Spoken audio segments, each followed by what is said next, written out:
আসুন আসুন, খেয়ে যান খেয়ে যান, গরম গরম বিরিয়ানি খেয়ে যান, একদম সুলভ মূল্যে দারুণ স্বাদের বিরিয়ানি, না খেলে পস্তাবেন। আপনাদের গ্রামের একমাত্র বিরিয়ানির হোটেল, খেয়ে যান তাড়াতাড়ি খেয়ে যান।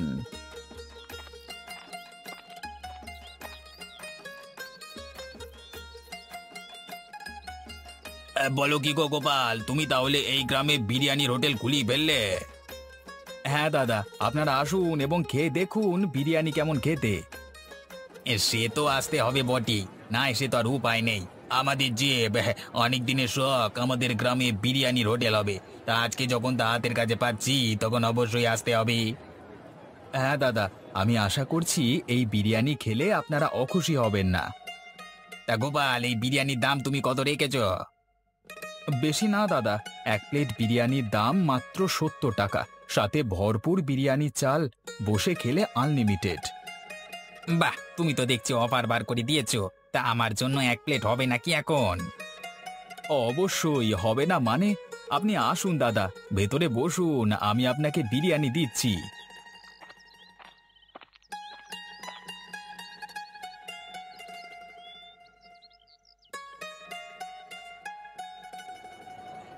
উম, আরে বাহ, এ তো দারুণ সুন্দর হয়েছে।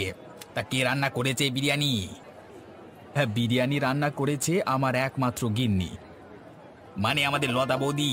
আরে বাবারে, লতা বৌদির হাতের বিরিয়ানি যে এত সুন্দর সেটা তো আমরা আগে জানতাম না। হ্যাঁ হ্যাঁ, গিন্নি আমার বরাবরই খুব সুন্দর রান্না করে, রান্না বান্নার দিক থেকে অনেক পটু।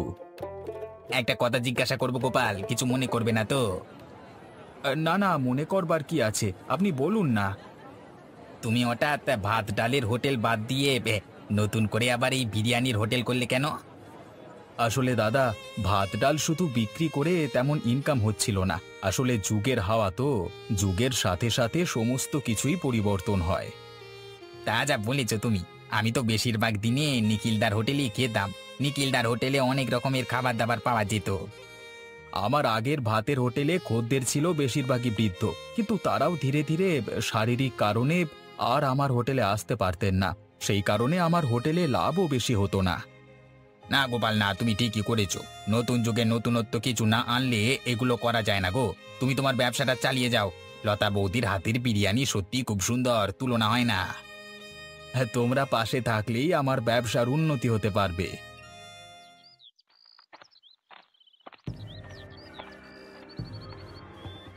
আরে কি হলো সুমন, তুই হোটেল ছেড়ে এখানে কি করতে এসেছিস? কি হলো, কি ব্যাপার? বাবু, আপনি তাড়াতাড়ি চলুন, একটা ব্যাপার ঘটে গেছে, আপনি তাড়াতাড়ি চলুন বাবু। কেন, কি হলো আবার?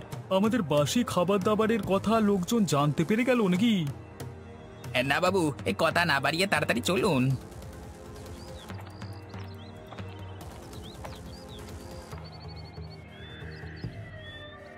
ওই দেখুন বাবু। এ কি রে, দাদা বৌদির বিরিয়ানির হোটেল? এই হোটেল আবার কে খুললো? বাবু, আমাদের গোপালদা আর ওর বউ মিলে এই হোটেলটা আজকে খুলেছে। দেখুন না, কত লোকজনের ভিড়। আরে এ যে তাজ্জব ব্যাপার, গোপাল যে এরকম একটা কাজ করবে সেটা তো আমি ভাবতে পারিনি। এখন কি করবেন বাবু? আমাদের হোটেলে তো একটা লোকও আসছে না। দাঁড়া দাঁড়া, একটু ভাবতে দে, এইভাবে তো হাল ছেড়ে দিলে হবে না। তুই এক কাজ কর, তুই গোপালের হোটেলে চলে যা, এই নে 100 টাকা নিয়ে যা, হোটেলে বিরিয়ানি খেয়ে সমস্ত তথ্য গোপালের কাছ থেকে হাতিয়ে নিয়ে চলে আয়। কিন্তু বাবু, গোপালদা কি রান্না বান্নার পদ্ধতি কিছু বলবে? আরে গাধা, এখনকার দিনে রান্নার পদ্ধতি জিজ্ঞেস করতে হয় না, তুই শুধু জিজ্ঞাসা করে আসবি কত করে প্লেট বিক্রি করছে। যা, আর দেরি করিস না। নগেন, আমি মাঝে মাঝে ভাবি তুই আমার সহকারী নাকি তোর গিন্নি মায়ের গুপ্তচর। আমি দুটোই জমিদার বাবু, আমাকে দুদিকেই খেয়াল রাখতে হয়, না হলে যে আমার উপায় নেই। তুই কাকে বেশি প্রাধান্য দিস, আমাকে নাকি তোর গিন্নিমাকে? দুজনকেই। আমি যেমন গিন্নিমাকে আপনার সম্বন্ধে খবর দিই, তেমনি আপনার জন্য একটা দারুণ খবর নিয়ে এসেছি। কি খবর শুনি? জমিদার বাবু, আমাদের গ্রামে গোপাল আছে না, ও আমাদের গ্রামে প্রথম বিরিয়ানির দোকান খুললো। বলিস কি রে, এ তো খুবই আনন্দের কথা। শুধু আনন্দ পেলেই হবে না জমিদার বাবু, আমাকে আর গিন্নিমাকে একদিন রাতে বিরিয়ানি খাইয়ে আনতে হবে কিন্তু। হবে হবে, নিশ্চয়ই হবে। কিন্তু তোর গিন্নিমার কানে এই কথাটা তুলিস না যেন। সেটা না তুলে তো আমি থাকতে পারবো না বাবু। ওই যে বললাম না, আমাকে দুজনকারই খেয়াল রাখতে হয়। মাঝে মাঝে ভাবি, জমিদার কে, তুই না আমি?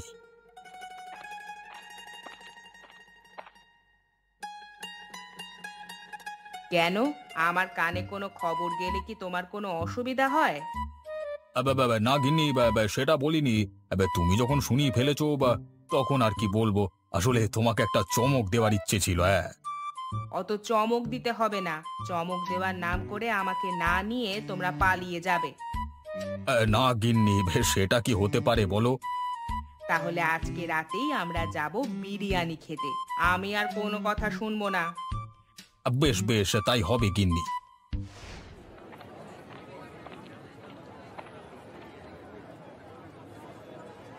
আরে গোপালদা, এ তুমি নতুন বিরিয়ানির দোকান দিয়েছো? এ আমি ভাবতেই পারছি না গো। ভাববার কি আছে সুমন, তোমার হোটেলের সামনেই তো আছি, তুমি তো দেখতে পাচ্ছ। দেখে আর কি হবে দাদা, বিরিয়ানির গন্ধে যে আমি আমার হোটেলে থাকতে পারলাম না, তাই জন্য আমি বিরিয়ানি খেতে চলে এলাম। তাই নাকি? তাহলে এসো, বসে পড়ো। তা কত করে বিরিয়ানির প্লেট বিক্রি করছো দাদা? তুই আগে খা, তারপর ওসব বলবো, না হলে তুই দাম জিজ্ঞাসা করে এখান থেকে পালিয়ে যাবি, আমি জানি।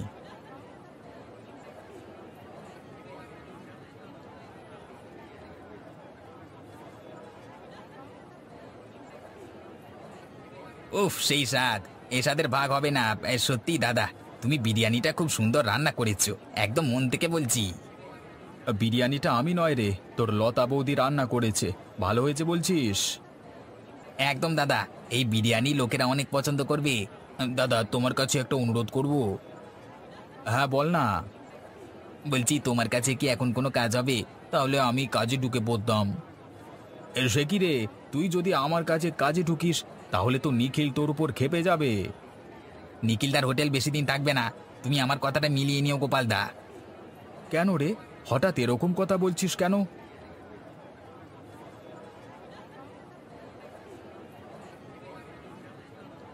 এসব আমাদের কি খাবার দেওয়া হয়েছে? সব খাবার যে গন্ধ ছাড়ছে। আপনি কি বলছেন দাদা? আজকের তাজা খাবার গন্ধ ছাড়ছে মানে? বিশ্বাস না হলে তুমি খেয়ে দেখো না বাপু। উনি ঠিকই বলেছেন দাদা, কালকের বাসি খাবারগুলো তুমি ওনাদেরকে খাওয়াচ্ছ। সেই কারণেই আমি বলছি যে সেদিন খেতে খাবারগুলো একটু গন্ধ গন্ধ লাগলো কেন। আমি ভাবলাম আমার বয়স হয়েছে বলে হয়তো বা আমার মুখের স্বাদটা চলে গেছে, কিন্তু আদতে দেখছি আমার সন্দেহটাই ঠিক। সত্যি কথা বলি দাদু, নিখিলদা একদমই ভালো মনের মানুষ নয়, ও শুধু নিজের ব্যবসাটাই বোঝে। তুই চুপ কর সুমন, তোর বড্ড বার বেড়েছে নয়? তোকে আমার হোটেল থেকে বের করে দেব। আমি আর তোমার হোটেলে কাজ করব না দাদা, আমি এই মুহূর্তে হোটেল থেকে বেরিয়ে যাচ্ছি। ছি ছি ছি ছি নিখিল, আমরা তোমার হোটেলের বহু পুরনো খদ্দের, তুমি আমাদের সাথে এমনটা করতে পারলে? আসলে ভুল করে চলে গেছে। ভুল করে যায়নি, তুমি ইচ্ছে করে করেছো। আমি তোমার হোটেলে আজকের পর থেকে আর আসবো না। আপনারা দয়া করে যাবেন না, তাহলে আমার ব্যবসাটা বন্ধ হয়ে যাবে। ওই ছোট ছেলেটা সত্যি কথা বলল বলে তুমি ওকে হোটেল থেকে বের করে দিলে। তোমার হোটেলে আর এক মুহূর্ত নয়।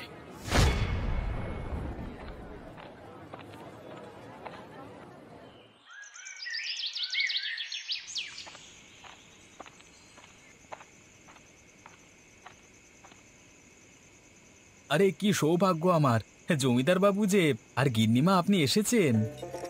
হ্যাঁ গোপাল, আমাদের এই নগেন জেদ ধরলো যে তুমি নাকি নতুন দাদা বৌদির বিরিয়ানির হোটেল খুলেছো, আর সেখানেই আমরা আজকে সপরিবারে খেতে যাব। তা সেই কারণেই এলাম গোপাল। তা বিরিয়ানি হবে তো? অবশ্যই জমিদার বাবু, আমি অনেক খুশি হয়েছি। আপনারা সকলে আসুন, এসে ভেতরে বসুন।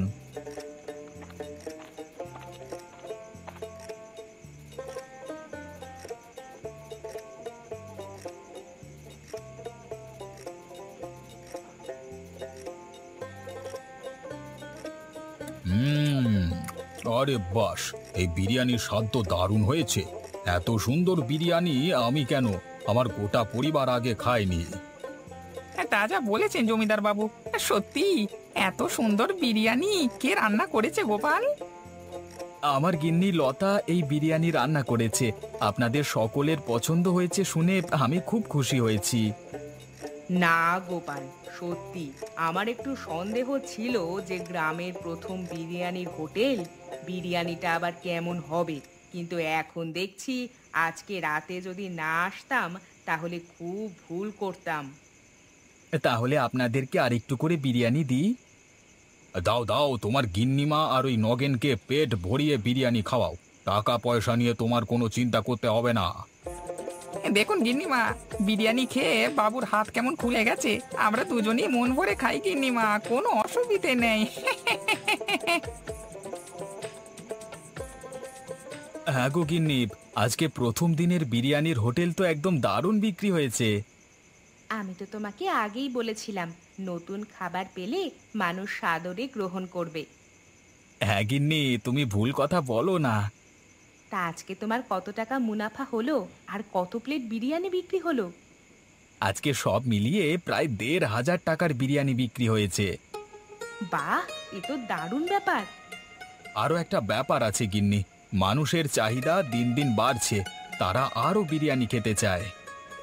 তাহলে তো আমাকে দিনে 1 হাঁড়ির বেশি বিরিয়ানি রান্না করতে হবে। আমি কি একা এত পেরে উঠতে পারবো? কোনো চিন্তা করো না গিন্নি, আমি আজকেই আমার একজন সহকারী পেয়ে গেছি। তাই নাকি?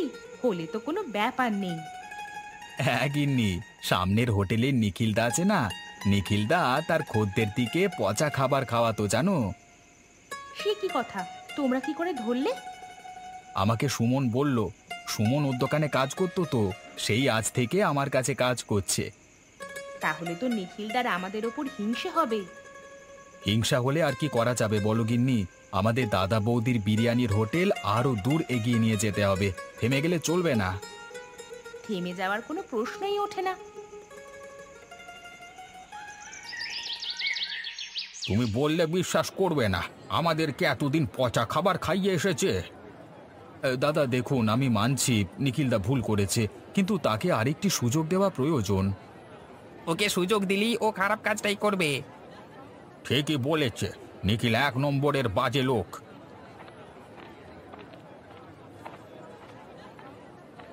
দাদা, আমার বড় ভুল হয়ে গেছে। আমি আমার খদ্দেরের সাথে বেইমানি করেছি। নিখিলদা, সত্যি তোমার এই কাজটা করা উচিত হয়নি। তোমরা সকলে আমাকে একটি সুযোগ দাও, আমি কথা দিচ্ছি এরপর থেকে আমি খাবার আর কোনোদিন খারাপ দেব না। দেখো, আমাদের তো বয়স হয়েছে, আমাদের সামান্য দুটো ভাত ডাল পেলেই খুশি হয়ে যায়, আর তার উপর তুমি যদি এরকম কারচুপি করো, আমরা যাব কোথায় বলো দেখি। না দাদা, আমি আর এই ভুল করব না। গোপালদার দাদা বৌদির বিরিয়ানির পরে আমার হোটেলের খাবারের নাম হবে, আমি এটা কথা দিলাম। নিখিলদা যখন এত করে ক্ষমা চাইছে, তখন আপনারা ওকে ক্ষমা করে দিন। নিখিলদার ব্যবসাটা চালাতে না পারলে সংসার চালাতে পারবে না। বাবা সুমন, তুই আমার কাছে আবার কাজে ফিরে চল। যাব না। কেন? তুমি যে ওকে দূর দূর করে তাড়িয়ে দিলে, ওর বুঝি অভিমান হয় না? এখন তোমার হোটেল তোমাকে একাকী চালাতে হবে, কেউ তোমার সহকারী নেই। তাহলে আর কি নিখিলদা, এখানে 1 প্লেট বিরিয়ানি খেয়ে কাজে লেগে পড়ো।